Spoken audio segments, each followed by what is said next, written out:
We literally shot on 35mm film. There's just a ton going on visually, but you don't feel much at all. It just feels like this kind of flat experience. Yet in the final product, once you add all the sound design, you can hear how much that kind of just helped glue everything.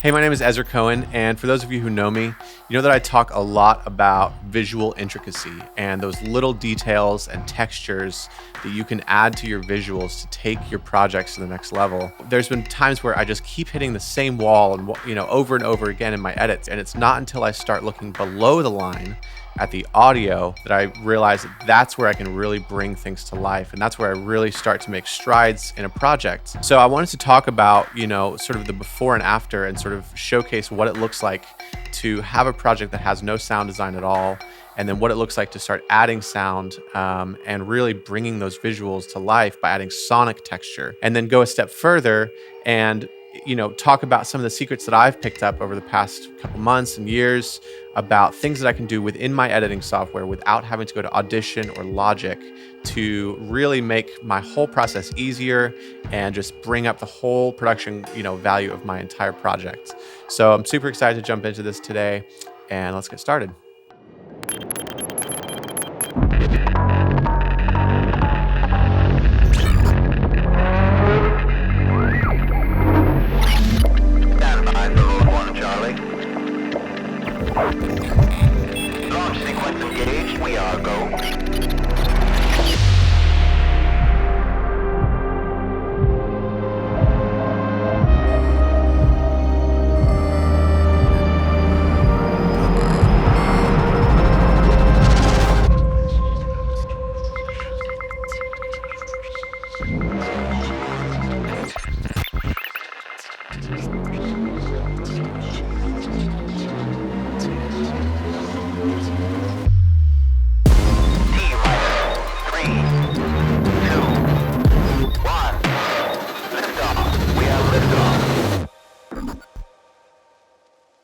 Okay, so that was the trailer for my new sound effects pack called Odyssey.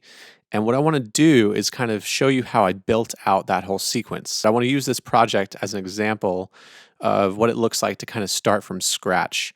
I want to show you, first of all, what it looks like with no sound effects at all. And you're going to see a pretty dramatic difference in sort of the energy and just kind of the whole feeling of this project when it has, nothing on it. So here it is. This is just music.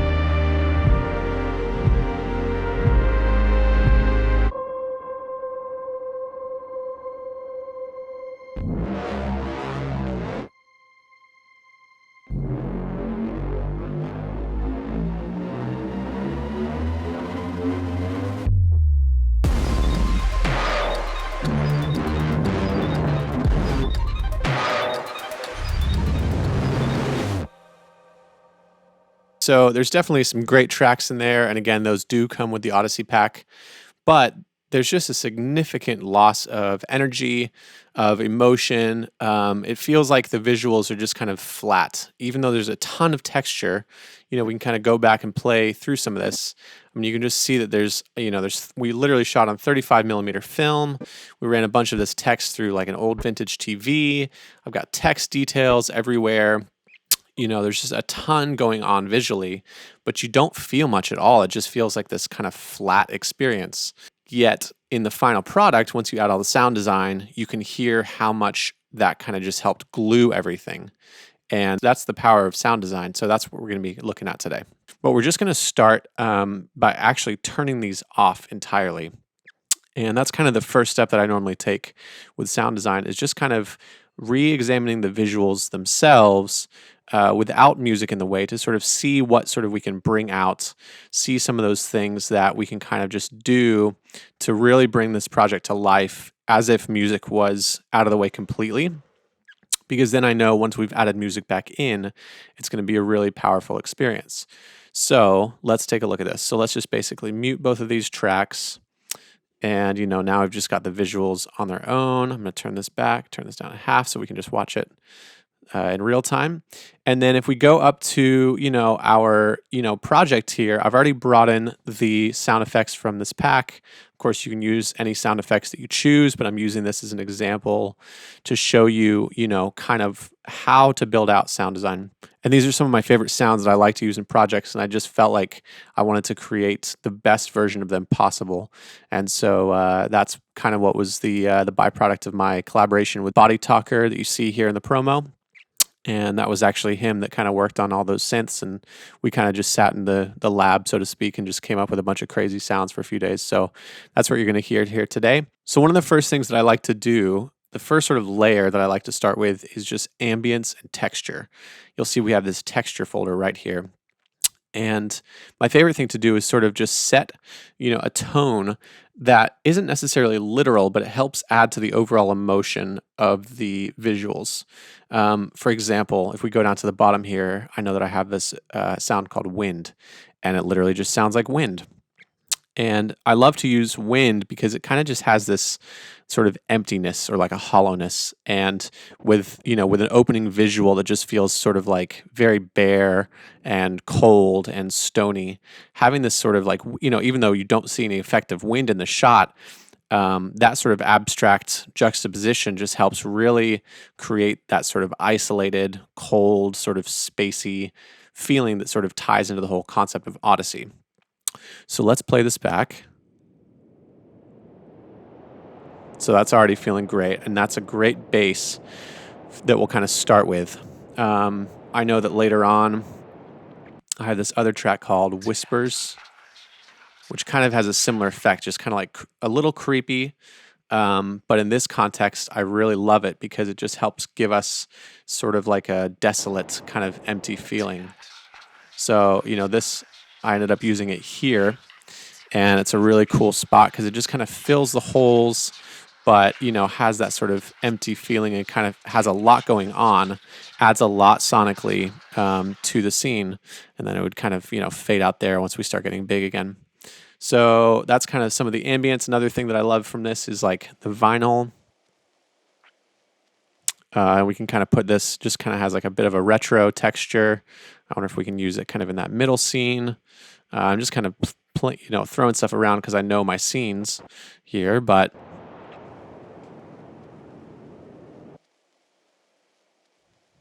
so even that just has sort of adds to that sort of retro 35 millimeter effect that we're going for in this whole project.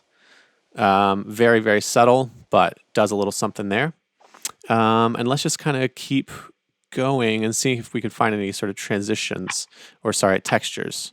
So one thing that I do love is like, I love like what a clock can do in a scene because it really just adds this like sense of urgency. You can use it sort of to juxtapose on top of a more still scene, and it has sort of like this added tension that you wouldn't have in that scene otherwise. So we'll just play here. So that's a little something, and of course when we put the music back on, you're going to hear how that starts blending together. So way too loud, but we can go to our effect controls here, start turning this down to like -20. Super subtle in the background there, maybe go to up a little bit to -15. But it just adds a little texture, whereas, before it just felt a little disconnected from the visual. So that's kind of cool. We could even take this like feedback and just kind of throw it down here. It could be like a cool transition maybe. Go like super soft, like -12. And just kind of let that fade off.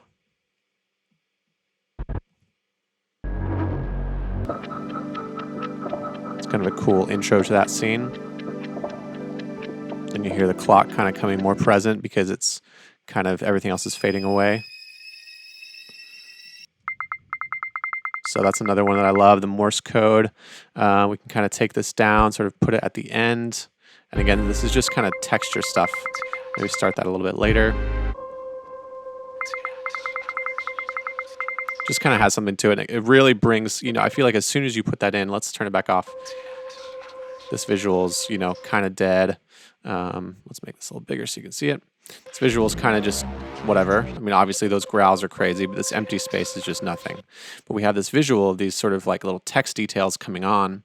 And as soon as I turn on that Morse code element, I feel like it really highlights those text details coming, you know, onto the scene there. Same kind of thing here. We can kind of just turn this down. So that it just kind of sits in the background. We'll go into like -10, fade it out again. Just adds a little something. Okay, so that's really cool. The next thing that I would want to do is, you know, we have these musical elements. I'm kind of just turning the music back on because it is helpful for this next thing to kind of look at.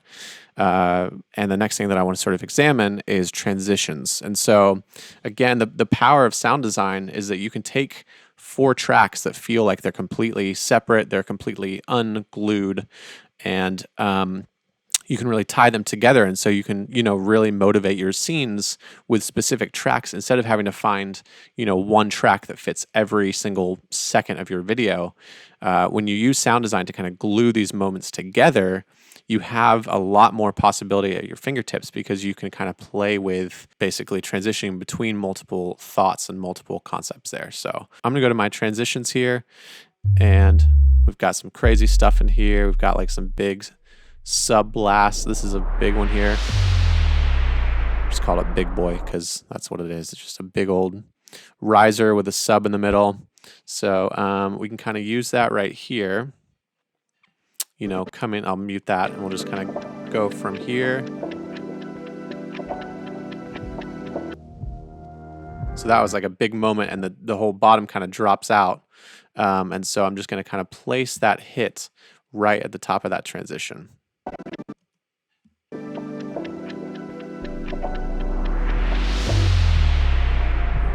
And that's just feeling really glued together. It's really intentional. You don't feel this weird disconnect between those. Just a quick sidebar to say that this track, let me sort of turn off this transition, this fade, and let me click on this and show you what I'm doing to really help sell this transition as well, because without those effects that I just turned off, this is what it is.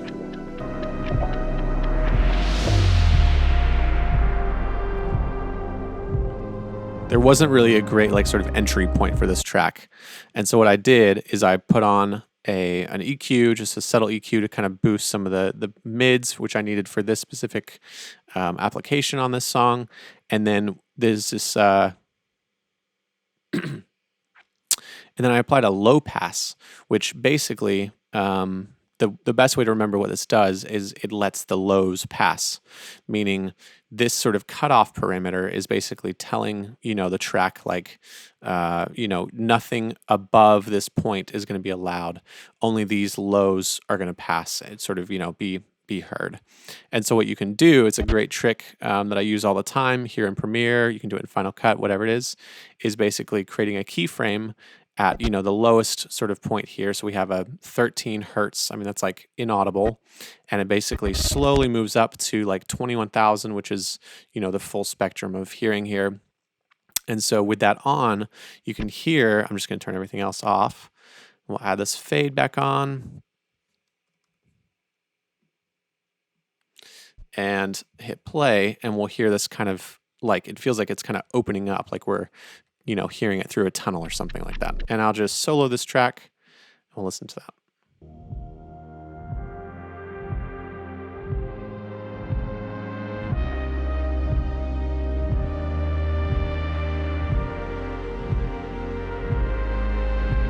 So that's that. So just kind of really helped sort of tie that whole scene together. All right, so let's kind of keep going and see if there's any more transitions in here that we could really use. There's just a low boom. This is going to be perfect for transitioning between this scene. So we're just going to put it right at the top there.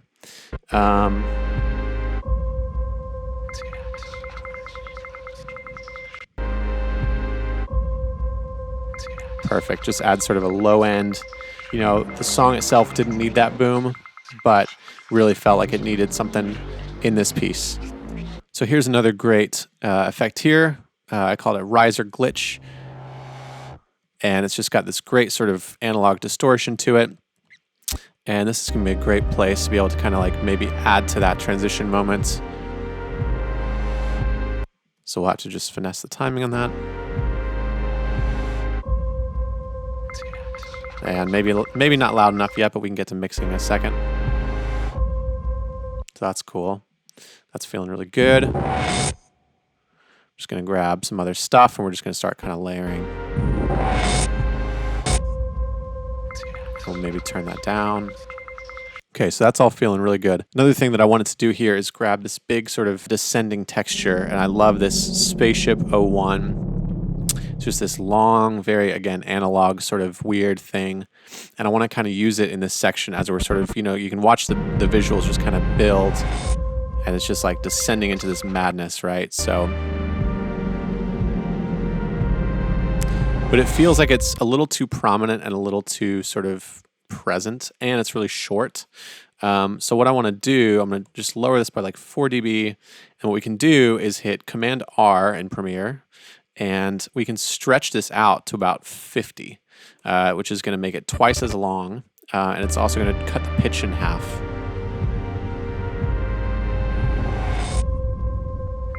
So that's a little too low. Let's maybe go 60.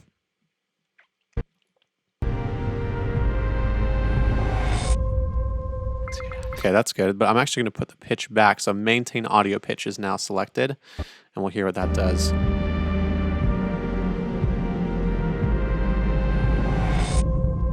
That is feeling sick. Now we've got something really going there.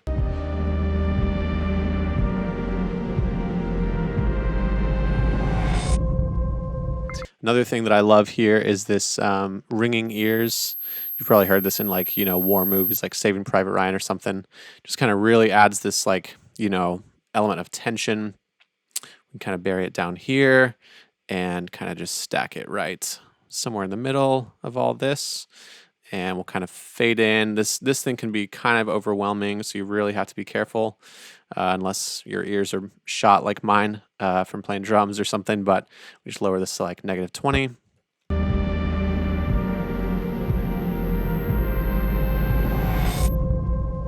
So we've got this great sort of like, especially since we're playing with those, you know, faders on the mix board, just kind of really hints at this sort of sonic texture.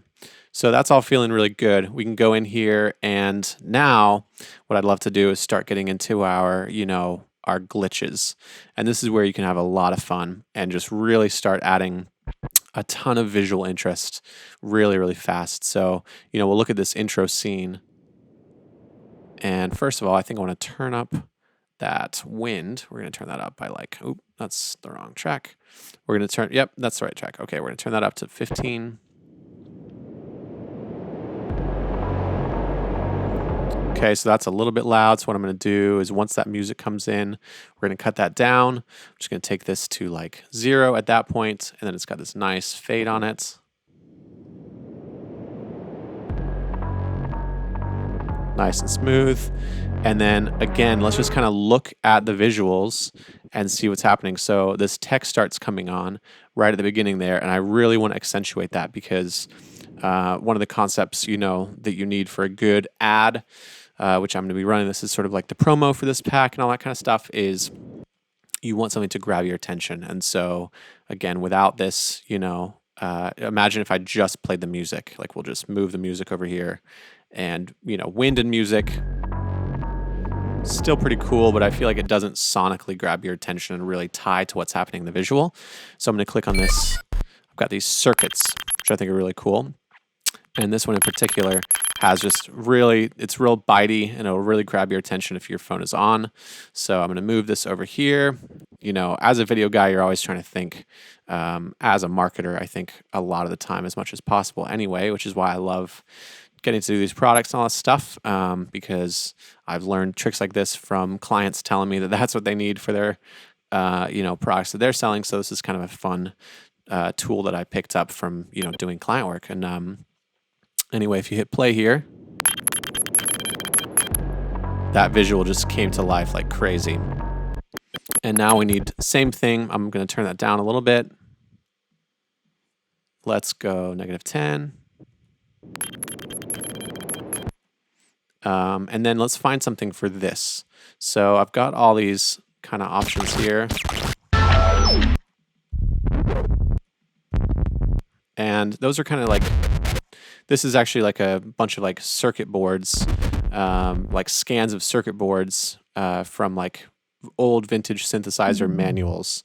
And so I kind of want to like layer something here to kind of give you a sense of, you know, what that kind of like where, like its origin pretty much. So I want something a little bit musical, but also kind of crunchy, just to kind of create that sort of like transition moment. So I've got these ones literally called crunchy. So let's try, I have a droid down here and a crunchy up here. We'll kind of layer these and see what we can do. Yeah, that's feeling pretty cool. Feeling pretty sweet. Okay, so then next thing is like, I really want that sort of like introducing moment to kind of come in there. Sometimes you don't really know exactly what you need, but we're just going to start clicking around. Let's see. That could be kind of cool somewhere, like around here.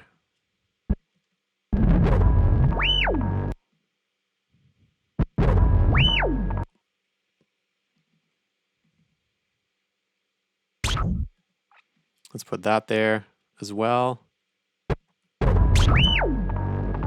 Yeah, so layering stuff is really fun because you can really start to get a ton out of, you know, all of this. And then we've got those sort of like text glitches happening. So I want to go in here, and that's kind of a subtle one. Let's find where that text starts glitching out. Right about there. And we can play that there. Okay, then we've got this big sort of like, I really want to accentuate those logos.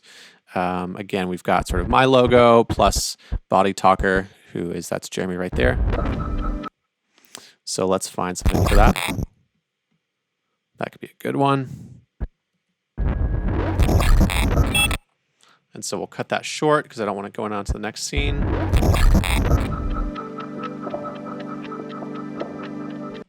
So, man, we could go on with this all day, and I literally have. You can see in my actual project window here, I'm like a total mess when I edit, which I encourage people to do because sometimes you just never know what you're going to find. But I mean, I've got layers and layers and layers of audio here. Some of it is just disabled because it didn't end up working out. But man, it's so fun, you know, when you start getting into this stuff. So I'm actually just going to make this panel big here, and I'm just going to play the sound design as it is. So we're just going to turn off all of the music there and just play sound design.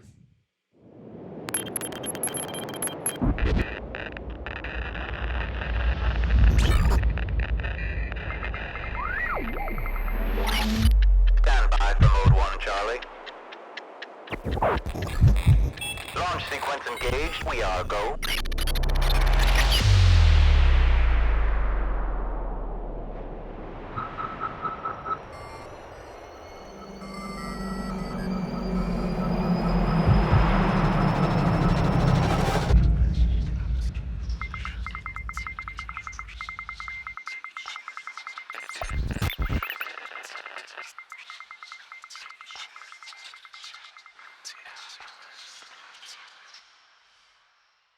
T-minus 3, 2, 1. Liftoff. We have liftoff. Okay, so we talked earlier about, you know, going a little bit further than just the obvious sort of sound design tips. And I want to show you how to really use your editing software to its fullest when it comes to editing and mixing audio. And one of the first things we can do is, you know, if you don't have this kind of pre-selected, you have this audio track mixer window, which is really powerful. If you hit the tilde key, you can kind of open this wide. One of the things we can do is actually go down here, and you can go down to the left side panel, and at the very bottom, if you right click down here in Premiere in the audio portion of the timeline editor, you can go to this add tracks. And when we do that, we can decide what kind of track we want to create here. So we're going to create an audio submix track. And this is a really powerful thing because, when you're dealing with a ton of sound effects, or a ton of music files or whatever it is, it's really hard to sort of go in and adjust the levels of everything. So what we want to do is basically create groups. And what we can do is we can add, let's just start with 2 audio submix tracks. And then if we go back to our mixer window here, we'll open that full, and now you'll see that you have submix 1 and submix 2.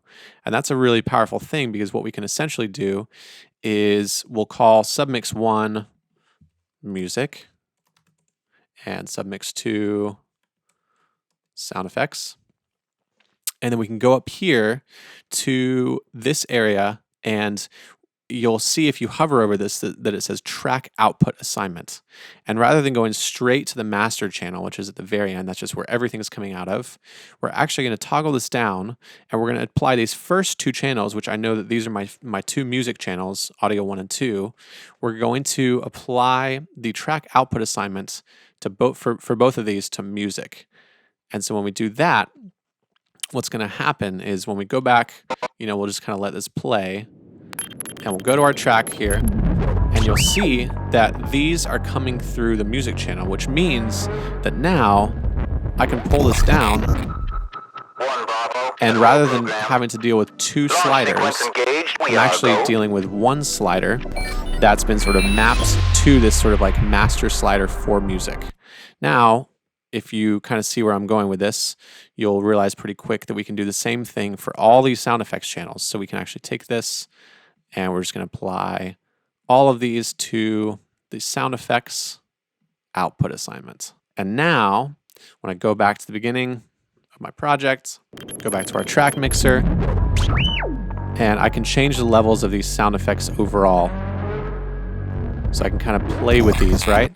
And I can not only play with them, but you can just see, even just now, we had one of those sound effects sort of hit this top peak, and it caused everything to go red, which means that the master's channel is going red, and that means that audio is actually distorting. And especially when you're playing that back on a phone or whatever, that is no bueno. So to fix that, what we can do, I kind of want to move on to the next sort of portion of our talk here. And a lot of times you'll find your audio track mixer like this, but if you toggle this little arrow down here, I wish they hadn't made this so small because I lost it for a lot of time, and it saved me a lot of time once I found it. But once you toggle this down, you have all of your effects that you can apply to these big channel groups here. And what I love to do is apply, depending on what type of channel I'm working with, both for music and for sound effects, these are already sort of like, they're already EQ'd pretty well. The general levels are where I want them to be, but we're hitting that peak. And what I can do is I can actually open this up, and it gives me, effects that I can apply to this entire channel. So what I could do is I could do something like, go to my amplitude and compression. We're just using a hard limiter. And if we double click on this, then we can change, the sort of final output. So I want this to I want to make sure that it never goes above -2 dB, right? So now we play that same section of audio back. We're not going to see that go into red because we've got a proper limiter on there. You can see that it never goes above -2 because that's where we told it to go. So now that's a really powerful tool that we've got at our disposal. The other thing we can do is actually boost this, so it's actually pushing everything up, 10 dB, which may be far too far. But essentially with this, it's going to be pushing it 10 dB up, but still making sure that it never goes, -2 or above -2 dB. So if we play that back,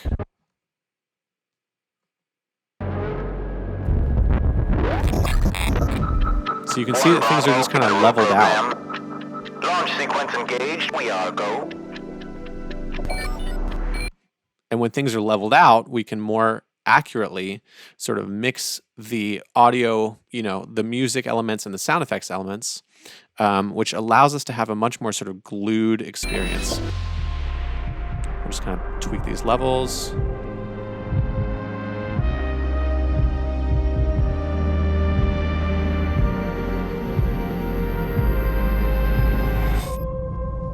Okay, so we're hitting some reds again. So we can actually take the same concept and apply it to our, master here. We're going to do our hard limiter.